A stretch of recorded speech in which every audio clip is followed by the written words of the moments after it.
let's start with the following definition. A subgroup H in G is normal. Let's say it's normal if whenever A is in H,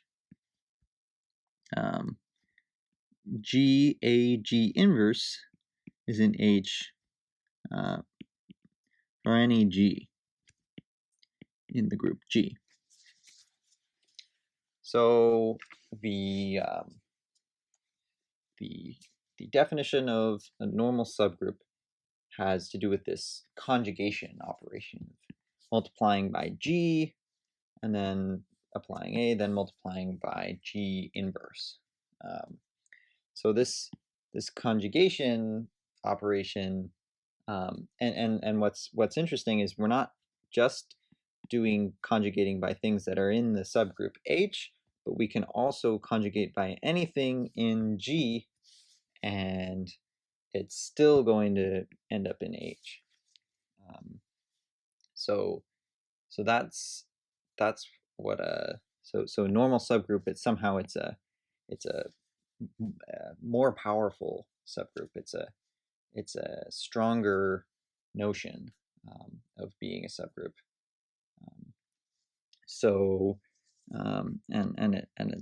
And it ends up being quite useful in the theory. So let's do an example.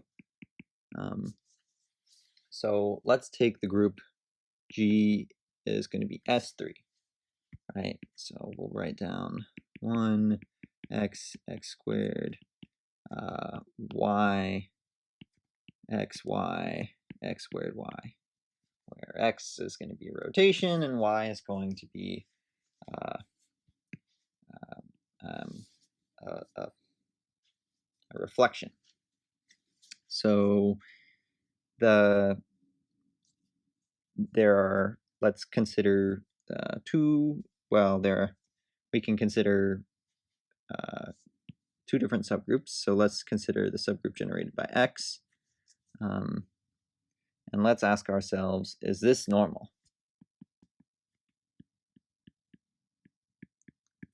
We can also ask the same question for the subgroup generated by y, and we could also ask it for xy or x squared y, but I mean, it'll end up being the same answer as y. So we'll just think about subgroup generated by y. If you want, you can do it out for one of the other reflections, see that it's the same thing. So let's see. So to show that x is normal, what we have to do in the subgroup generated by x, that is, to show that the subgroup generated by x is normal, what we would have to do is we would have to see that, for any G in S3, G, well, I guess also for any G in S3 and for any A in the subgroup generated by X, G, let's see, G inverse would be in the subgroup generated by X, right? That's just a way of writing out what the definition was. And so what we can see is that the A here is going to either be x or x squared, or it's going to be 1. If it's 1, the statement is trivial because G times G inverse is 1, and that's in the subgroup. The other thing you can see is that if G is already in subgroup generated by X, so if G is, so let me actually write that down. If A equals 1, we're done. If G is, x or x squared, okay, I guess also if G equals 1, we're done, but that's not so hard. If G is x or x squared, we're also done. because of the closure of the subgroup, and just the fact that, when you multiply x times, x or x squared, it's going to still just be powers of x. The y is not going to sort of appear there. Okay, so now we can think about how what will happen in another case. So let's say we have a equals x and g equals y. So we'd have x, y, and then y inverse, which is y. So this would be the conjugate. And so what is that going to be? Well, so we have the relation, which is yx equals x squared y. So we could write x squared y times y. And then y, again, is its own inverse. So we'll just get x squared. And so actually, this works. This gives us what we want. And then we can try, it again with g equals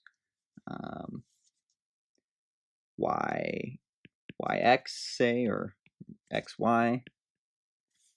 Then we'll get xy, x, xy. And again, we can use the relation to move all of the y's over to this side, right? So we'll get x squared y, xy, and then we can do it again. So this thing will be equal to that. And this will be x squared y times y. And so that would be equal to x to the 5th, y squared is 1, x cubed is 1, which is x squared, which is what we end up wanting. And then, so I'll let you finish this if you want to, but you can try all the possibilities for A and all the possibilities for G, and you'll see that whatever happens, when we conjugate with something, we're going to end up back inside this subgroup generated by X. On the other hand, if we look at the subgroup generated by Y, and we conjugate by X, we'll get x, y times x inverse, which is going to be x squared. And then, again, we can use our relation. So we'll get it's x, y, x, x. So it'll be x squared, y, x. And then we'll use the relation again. X squared, y. That'll be x to the 5th, which will, because x cubed is 0, will just be the same as x squared. So we'll get x squared y. But the subgroup generated by y is just the set 1 and y. So we conjugated and we got something else that wasn't in there. So y is not a normal subgroup.